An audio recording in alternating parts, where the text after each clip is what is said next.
Куудул сатирик Рахман Разыков каза болгонун жакындары тастыктады.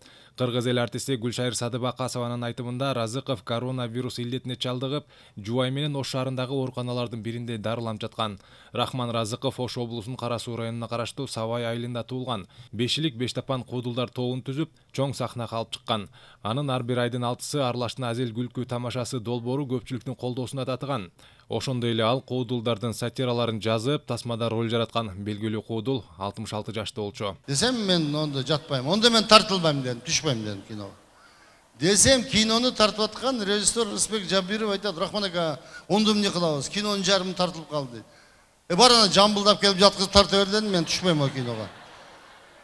Ошо кантип болсун дедим. Кинонун жарымына чейин сиз тартылсаңыз, жарымынан кийин Жамбыл ака тартылып калабы? Кинонун жарымына келгенде Рахман менен Гүлшайыр ажырашып кетип, Жамбылга тийип алды деп тарта бер.